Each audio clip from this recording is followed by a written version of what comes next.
bit of business that we need to do.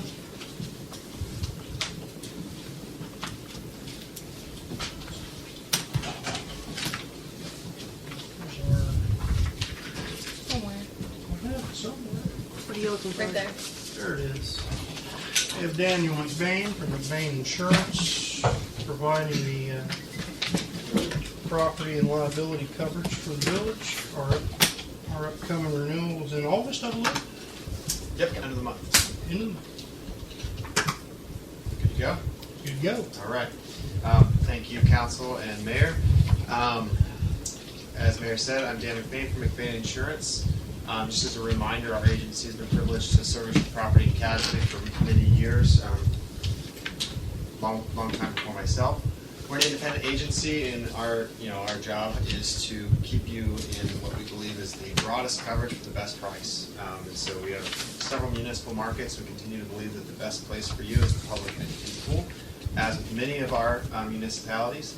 As a reminder, a pool, which it's estimated between 75 and 80% of municipalities nationwide are involved in some type of pool, joins your buying power together through other like-kinded entities. So, public entities pool is specific to the state of Ohio. They insure over 600 entities, villages, municipalities, and cities within the state, as well as they have a cousin pool for townships. You may be familiar with that term. So, I'm just going to walk through this renewal to give you a little bit of landscape of the insurance market. I've said this the last few years, and it's not just a pony dance, but it is a very, very difficult insurance market. Any agent you talk to who's telling you different is not telling you the truth. It's been difficult for several years. That's driven by a couple of factors. The cost of claims, so the natural and economic inflation that we've experienced in the country. The increase in weather weather patterns has been really catastrophic. Last year, the state of Ohio set the record for the number of tornadoes in the state by the middle of May in a calendar year, and then continued going. So that gives you a little bit of context there, as well as something called social inflation, which is really specific more to the insurance market in that claims are paying higher values because of things like third-party litigation funding. So they actually have third parties funding lawsuits, and the investors get paybacks, things that maybe we think shouldn't be legal. But those types of things are affecting the insurance market because claim payouts are higher because of those types of situations. So just to give you a little bit of context, I'm going to walk through this renewal with you. First page, you can see the endorsements that PEP has, and they're strongly thought of by many different organizations. The second page, the 2025 PEP update, just a few things. If you would look at the fact that the fourth bullet point there, the grant will continue. So every year, PEP offers a $1,000 safety grant to every municipality that they insure. It's about the easiest grant format you'll ever fill out. Gets you $1,000 back. As well as, actually the point above that, you'll see that one thing that they've done the last couple of years to offset price increases is offered a loyalty credit. That will not continue this year. That has to do with just the stability of the insurance market. While people don't want to see prices go up, people do want to see a stable insurance carrier, and sometimes prices have to go up in order to remain stable. PEP totes its long-term stability. They have a lot of money in the bank, but that's what makes it comfortable to be insured with a pool. Questions there? Great. So moving on to the main coverage page. This is the liability sections. So just briefly, I'll touch on each of the highlights here. You've traditionally carried $4 million per occurrence of liability. General liability, you can see it's spelled out there. This is for bodily injury, property damage that the village might be found negligent or at fault for outside of your immunity. Secondly, automobile claims, again, $4 million of liability. Neither of those carry a deductible. Legal liability for law enforcement, that is exactly what it sounds like. Within a general liability policy, there's an exclusion for intentional acts. That's what law enforcement liability picks up, is because They might hurt someone through an intentional act. General liability is not going to cover that, but the law enforcement liability will cover that with a $2,500 deductible. Public officials' wrongful acts, that is coverage for each of you public servants serving in your capacity, whatever it might be, for the village. It protects you and your assets, $4 million with a $2,500 deductible. And then finally, employment practices liability, which is any type of wrongful tort within the workplace, hiring, firing, wrongful termination, EEOC complaints, sexual harassment in the workplace, any of those types of allegations or claims. And just a reminder, it only takes an allegation to start to maybe have to have a defense on your behalf. It doesn't mean it's something actually happens. Any questions there? Great. Moving on to the property page, you'll see the blanket total insured values. So that is the total, that $23,500,000. That is the total of your building and content values together. You are insured on a true blanket, which is the best way that you can insure a schedule of property with multiple locations. If you are underinsured in one location and that location were to burn down and you don't have enough insurance to rebuild that, you can borrow from the other locations. Oftentimes a blanket includes a margin clause which limits how much you can borrow from that other location. There is no margin clause. It is a true 100% blanket. It is the best way to do it. Covered on replacement cost for both contents and building. $1,000 deductible. Those values have been inflated from last year, and that is driving some of the price increase. So that's up about $1 million from last year. Moving down that page, you've always chosen to carry both $1 million of flood and earthquake. So those are both mentioned there. Those do carry higher deductibles. That's very standard for those lines of coverage to carry at least 25. Usually 50,000 is more common, to be honest, or a percentage of the coverage. Below that, you'll have crime coverage. Crime is theft of money. So we talk about crime coverage and we talk about cyber liability coverage. Cyber is theft of information that you're liable for. Crime is theft of your first-party money, and it falls into different buckets. It can fall into employee theft. It could fall into a computer fraud claim. For all of those, you have $100,000 of coverage with a $1,000 deductible. We've talked about increasing that in the past, and you've always declined. If that's ever an interest, we can obviously quote that. And then within the crime coverage, something that has been unique that we've done the last couple of years and definitely will continue to do is the faithful performance of duty. For both Courtney and Mayor Chris is covered here instead of under a bond. This better protects them as individuals. And it is the way that we go. We have a large book of public school districts. They have all chosen to do that. We have a decent book of municipalities, and we have urged everyone away from bonds because bonds can be executed back against the individuals, where the crime insurance protects both the village and the individuals if they were to make a mistake. Questions there? I have one question. Yes. On the cyber security, we have $100,000 and $1,000 deductible, and we've kept that way. Does your company have any recommendations on how villages should handle their cyber security? So we want to make sure, Daniel, that this is pretty much what we can afford, but we want to make sure that we're doing the right things for this amount of coverage. Sure. As far as our cyber security. Sure. So there's a difference between cyber and crime. So the $100,000 is crime. So that's actual theft of your money. And so that's where we talk about, and yes, there's a little bit of a gray line between cyber and crime because there can be cyber crimes. So some of those thefts of your money could happen electronically. My personal recommendation is always to think about your exposure and think about, I'm not privy to the type of money that you might carry in accounts and balances and things like that, or what backups the bank may have if there were some type of event like this. Oftentimes the bank has coverage built in. So those are questions that are important to answer when reflecting on that question. The larger the exposure, the larger you might want to consider coverage. I remember, don't quote me on this, I feel like we've quoted $250,000 in the past, and it was about an additional $1,000. That's my rough memory. However, the further answer to that question, if you go to the next page, and we'll just work from the bottom up, Okay. is your cyber liability. Cyber liability is on page 400. And so that's your actual protection for your biggest risk as a municipality.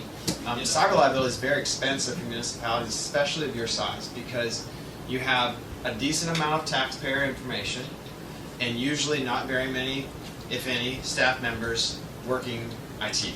And so it's known as one of the, you're the demolition contractor of general liability because there's usually a lot of information that's easy to get.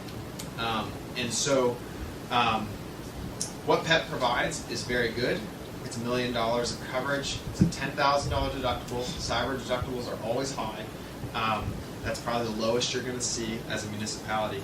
And to get something different than this would be very costly. I would be surprised if you were paying less than $8 to $10 grand for another $1 million of coverage. So just to put that out there. And this is what this does is this protects you from your liability to these people if you were to have a claim and have their information breached and hacked, and you have to, if there's any settlement involved, if there's notification costs involved, if there's PR that you have to go through to kind of save face. All of those things are built into a cyber policy. Okay. A follow-up question about this cybersecurity. If we have a third-party billing agency, should we require them to have cyber insurance for their company? If we hire them to do, for instance, fire and EMS billing collection or income tax collection, should we require them to have so much cybersecurity as part of the contract with that third party? Are they retaining personal identifiable information of your citizens, or your information? So that's where the question is who has access and is in control of that information. So if you're allowing them to have access to that information that is yours to protect, then yes. If not, then I don't know that it's necessary. Okay. The other thing I will mention is that, since you're getting a little bit deep into the cyber, is that you may be familiar with requesting, if you hire someone to do some work for the village, you're going to request them to be additional insured on their policy. Yeah, we do that. The additional insured, that type of action doesn't exist in the cyber world. So it's more of a verification that they have it through a COI or a declaration page. Then you're not going to get an additional insured. It just doesn't work that way. Okay. Thank you. Great. Okay. The auto we already touched on. The only thing that I'll point out here that's a detail is the physical damage there in the middle. That's just the value of your vehicle fleet, which is about the same as last year. So if you flip to the final page there, this is the pricing. So this is about a 10% premium increase. So it's important to differentiate between premium and actual exposure and rate. About 4% of that was the values, and about 6% was rate increase, which, to be honest, I know for a small village, I'm sure 10% is a lot to swallow. A 6% rate increase is pretty mild for what I'm used to telling people right now. So I am pleased with that. It will probably feel like a little bit more because I am comparing that 10% to what your actual true premium was last year, not less the loyalty credit, which you won't get this year. And most of this is really property driven. That's where most of the increase is. And then at the bottom, you'll see PEP always just takes the opportunity to let you be aware that if you wanted to purchase more liability, what that cost would be. You've been content with the $4 million, which I think is fine, but I just wanted to point it out. That is about it. The rest is the grant application and contact information. Any other questions that I can answer? I'll throw you a softball here. What would that adjusted annual rate be if we took the building coverages from $1,000 deductible to $2,500? Without quoting it, I don't know. My experience in most commercial property is that you need to go to at least 5 before you start to see a difference that's worth it. Okay. Yeah, and if that's something you want to entertain, I'm happy to, and we can even do kind of an analysis of past claims of let's look at the frequency here and see, because you're gonna you're gonna pay four grand more the first time you have a claim. Is that worth it given the frequency? And maybe it is, a lot of times it is. How much can we save over 5 years and not have a claim? Exactly. So if that's something you want me to look into, you just let me know, and we can have that. Yeah, I price think before the renewal. it'd be just so we Just an have an adjustment to idea. the computer, isn't it? Their computers, not mine. Yes, sir. But yeah, I can absolutely have that priced out. And that's about it. Any questions, council?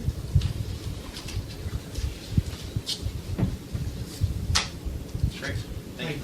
Thank you all. Appreciate Thank it very you. much. And continue to appreciate your business. Thank Be you. waiting to hear back from you on that. You got it. So that's a good question, Merrick, you brought up about that. I know it makes a difference in our car insurance, so surely it has to make a Oh, difference. it'll make a in the bill. difference, absolutely.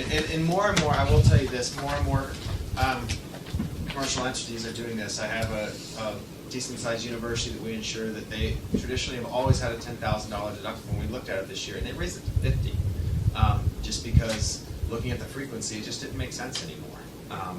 And it saved them a good bit of cash. So, absolutely. We'll quote some options. I'll send them over to you, Lacey, and then you can Perfect. kind of let me know what's best. Okay, Okay? all right. Thank Thank you. you. Thank Have a All safe right. trip Thank home. you all. Thank Appreciate you. it. Really? Morty, how many claims do we have? The Beaumont, Yeah, Beaumont, no. is, about every year, but yeah. The Beaumont's a frequent flyer and that. We're gonna have to climb in barriers now. All right. Anything else? Nope. What do you want to do, the permit talk? we can do it often. Okay. All right. All right, please stand and join and renew the pledge of allegiance to the flag of the country for our special meeting. I pledge allegiance to the flag of the United States of America and to the republic for which it stands, one nation, under God, indivisible, with liberty and justice for all.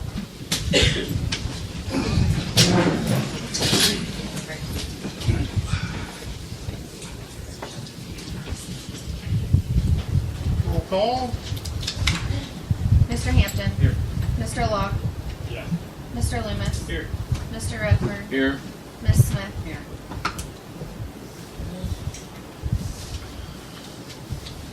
Have a stack of applications. First, before we go to motion to executive session to discuss all these, anybody that wants to speak, meet council for the first time, introduce yourselves? Anyone?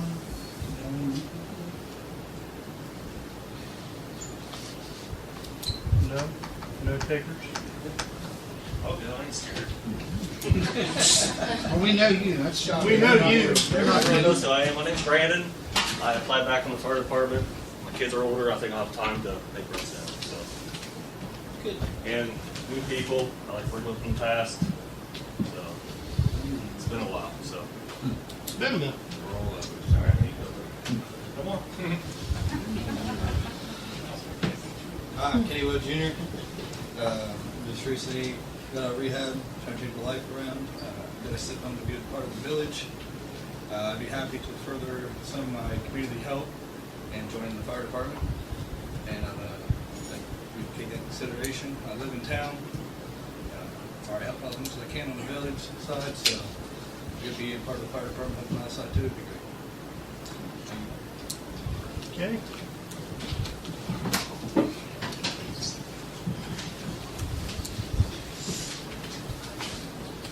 My name is Clay Weston. So the reason that I applied for EMT, a little over a week ago, there was a call over to Kaylin Street. And from what I know, it took about 45 minutes for a crew to get there. And it ended up being Newton that showed up. So from what I know, someone that lived in the house had to do CPR on the 29-year-old male that was having trouble breathing until someone got there.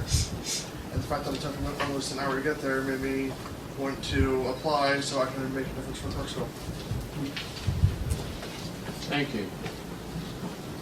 You started classes yet? I start August 14th.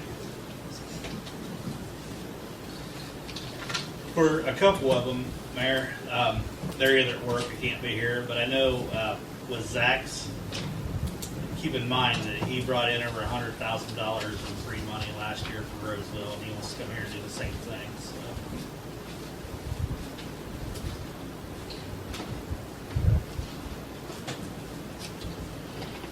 Anybody else? Need a motion to go to executive session for the honor. Oh, one more. My name is Jody Burgraff.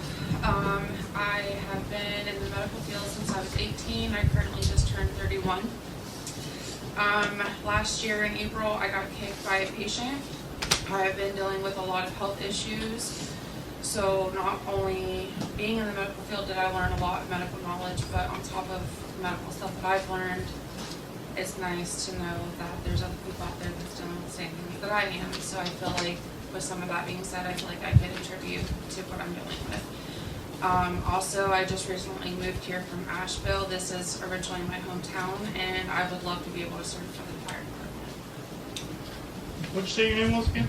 Jody Burgraff.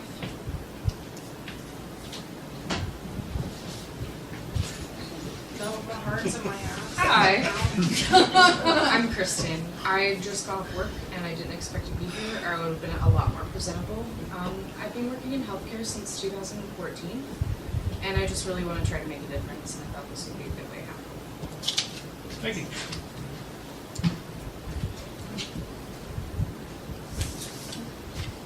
Anybody else?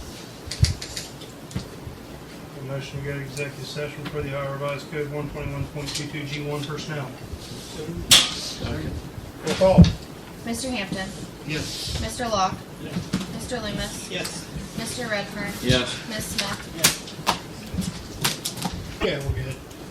We're out of executive session. Okay. I'm going to do these applications in segments.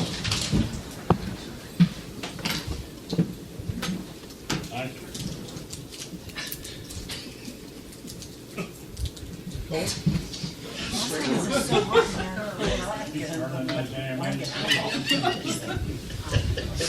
Okay. Need a motion to hire Amber Newland, Chad Locke,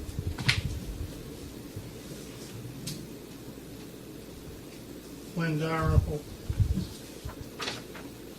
Heather Moeller,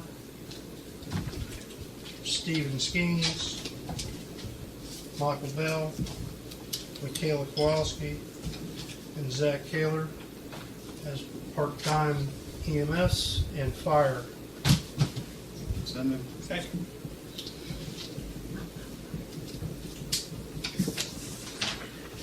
Any questions? Roll call. Mr. Hampton. Yes.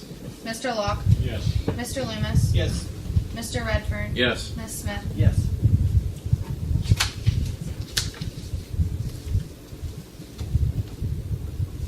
The fire only pile. Need a motion to approve Brandon Forrester, Brandon DeLong, Austin Clanman. Are you certified? No.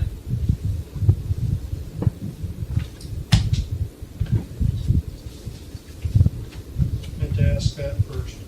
Okay, Brandon Forrester, Brandon DeLong, Josh Gradden, Dominic Fletcher, Mike Cochran,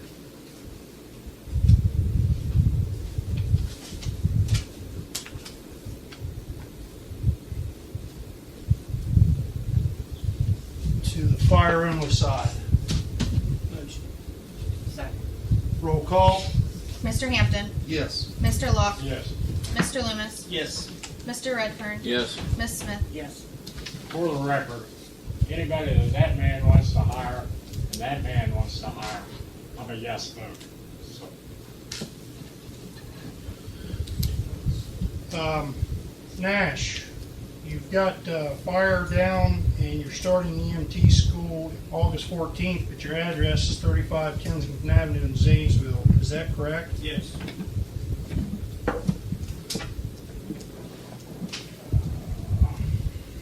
resigned from the department here a couple weeks ago. You're out of the service area to make a fire run. Council's got an issue with that. If you're starting EMS school, do you want to do pending certification on EMS?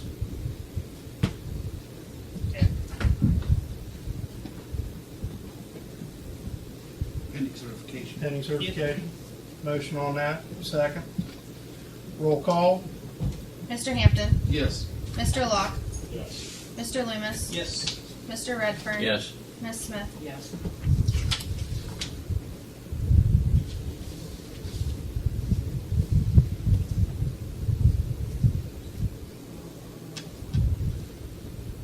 Three more that had marked both for fire and EMS, but you live out of the jurisdiction. Creed and Tierra Milner. Current address 7715 Old River Road. Yeah. That's Philo. Chris. Are you fire certified? Yeah. You can make fire runs if you're here on EMS runs. Do you have gear? At one point we did, we were both kept off, so I'm not for certain anymore. That's what I was going to let Chris know. That some of them mark both that live outside because of that reason.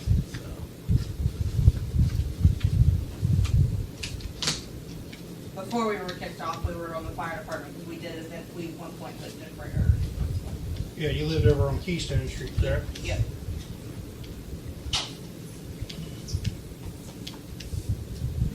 And you had gear at that time? Yeah. Is Colton here? It's probably still down there. He got over at work, so he wasn't making it. What's council's? On those Gerald, three? we're going. You want them there for EMS, and there's a fire What's- run to go on a fire run? Well, I mean, if they're No dual one shows carded, up for the truck. yeah, if they're dual carded and we get a fire run, I mean, there's no sense leaving a fire truck set, sending an ambulance. I mean, Correct. yeah. I'll make a motion. Okay. Yeah, second. Second. It's for those three. Creed Miller, Tierra Milner, and Colton Lamb. Roll call? Mr. Hampton, Yes. Mr. Locke, Yes. Mr. Loomis, Yes. Mr. Redfern. Yes. Ms. Smith. Yes. Pending getting certified and having background checks done for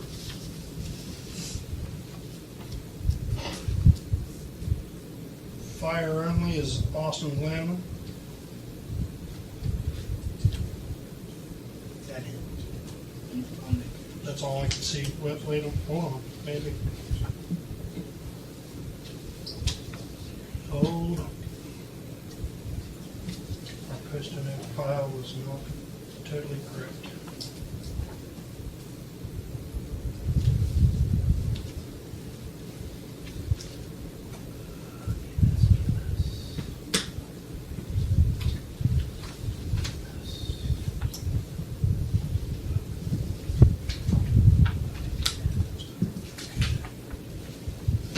Okay, fire only, pending background checks and certification. Kenneth Wood Jr., Lee Wolf, and Austin Glanman. Fire only. Second. Roll call? Mr. Hampton, Yes. Mr. Locke, Yes. Mr. Loomis. Yes. Mr. Redfern. Yes. Ms. Smith. Yes. Hey guys, also I'm not certified anymore. My card expired, so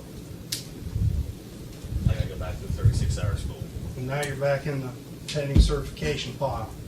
Sorry, just want to be honest. Him and Brandon belong both. Okay, Yeah, Oh, my good. card expired. he was next. For pending background checks and certification for EMS only, Clay Wisson, Robin DeLong, Jody Berggraf. Second. Roll call. We need to amend that. Amend Brandon. Another thing is, I Brand- think we actually have to be on a department to get into the schooling. Yeah. Yeah. There's a 36-hour free class right around the horn there. Yeah.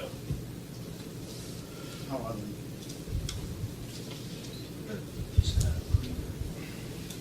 And I just did Austin's background for the job at the sheriff's office. I can get tomorrow.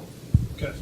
So just to clarify, Chris, they're on pending background checks and then get them in the class, correct? And certification.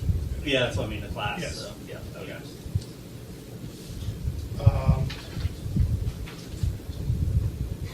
Okay, and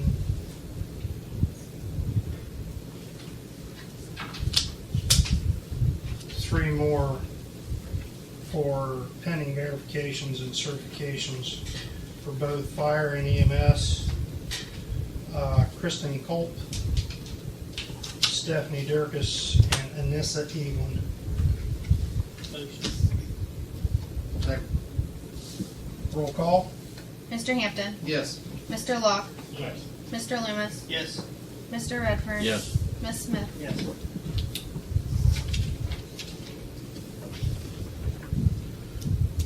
EMS only. Jasmine, are you still certified? Yes.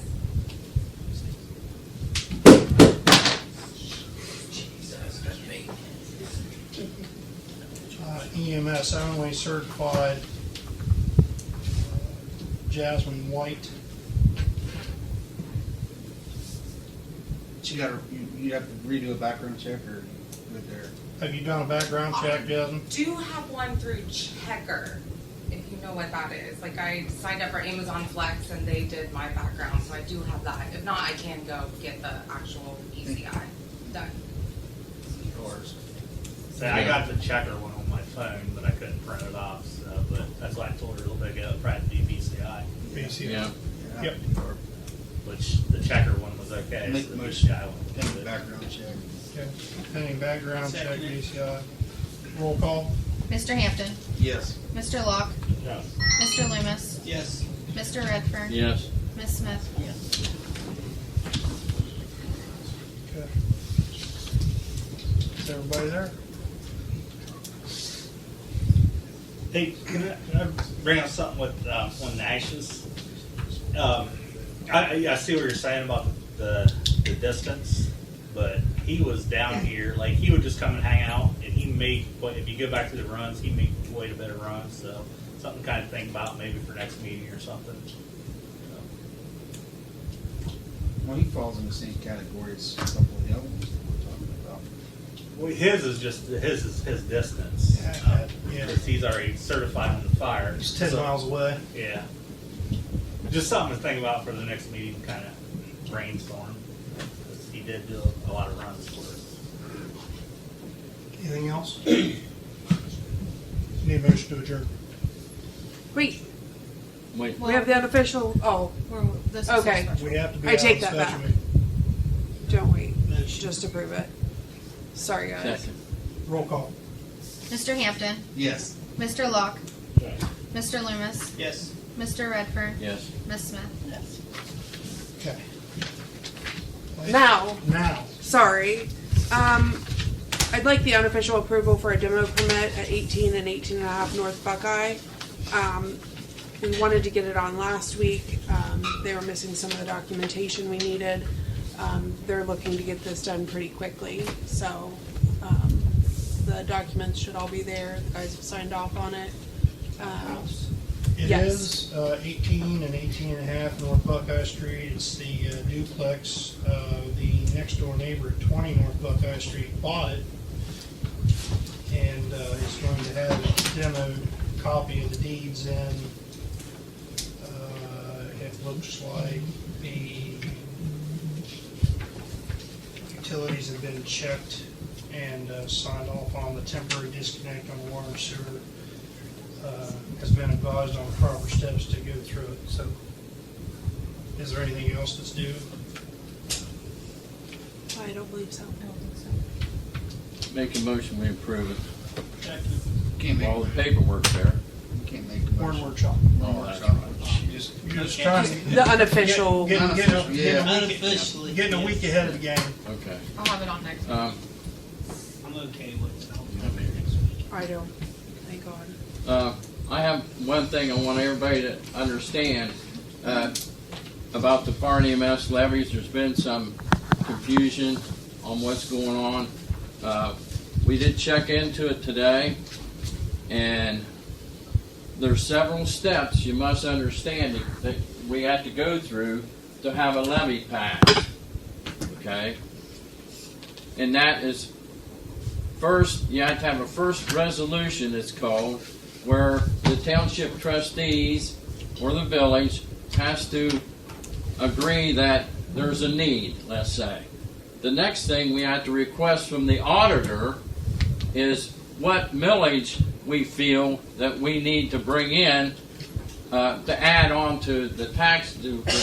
How much money is that going to bring in? So the auditor gives us that auditor certificate. Then once we have that, we can decide either it's too much or not enough or less. We have to lower it depending on what your expectations are. Then there'll be a second resolution that's required that we send to the Board of Elections for requiring the levy that we like to put on, stating, you know, what it is, how much the millage is going to be, when the election is going to be held, and then there'll be some fees involved when that's decided. Then there has to be a legal notice posted about that election, what's going to be on the ballot. Whether that's at a special election, a general election, or the primary election. There has to be a legal notice posted. Now, Chief Wallace, the former chief, had brought before council 2 documents requesting 1.5 mil fire and EMS service levy, one for Bearfield Township and one for Harrison Township. The Harrison Township paperwork has gone through the first resolution, the auditor's certificate, and tomorrow evening they're meeting to determine the second resolution, which is required for the levy, which they will send to the Board of Elections. Fire and EMS chiefs and village representative will be at that meeting. That's for Harrison Township. Bearfield Township, I spoke to one of their trustees today, and while Chief Wallace had been there, he expressed what he would like to have them put on the ballot. They did not pass yet the first resolution or any of the auditor's certificate or the second resolution, so that will not be on the ballot this coming November election. Now, pending what happens tomorrow night, if the township trustees at Harrison Township pass the second resolution, which I look for them to do, there will be a levy on the ballot for Harrison Township coming November, if all the other paperwork and the legal notices goes through the proper channels. So that looks positive. Is it needed? That's a big question. The levies for Harrison Township, as a former fire chief, former mayor, and now city councilman, I will tell you, those levies are 20, 30, 40 years old, and while the increase in the millage has not went up, expenses have. So, I will say that we do need the levies. We need them bad. We need to keep up, and it costs. It's very expensive. If you didn't hear the total of our insurance for the village, it's over $70,000 a year we have to pay for insurance for our vehicles, our buildings, and our, and your personal PPE and the fire and EMS vehicles and all. So it's quite expensive. And also the cyber liability insurance is expensive. We have that. So I ask, before you can want to leave, some of you have to go, that please understand there's a process. And Chief Dalrymple and Chief Newland is going to lead your department and see this it becomes a successful endeavor so the fire department can survive. And I ask for the public and for your support as new and former members and back to work members of our fire and EMS. I want to thank you, and we're going to make it happen. Thanks for all your assistance that you've given thus far to the village. That's all I got to say. I just want to make sure you understand this process. It's quite lengthy, and you can't put a levy on the ballot overnight. Thank you. Thank you, Mayor. That's all I had to say about it. And you each have a copy explaining, and the checklist is on the other side of that. Ryan, anything tonight? Anything else? That's at 5, right? Mm-hmm. Yeah, that's a thought. Okay. Anything else? Council? We're adjourned.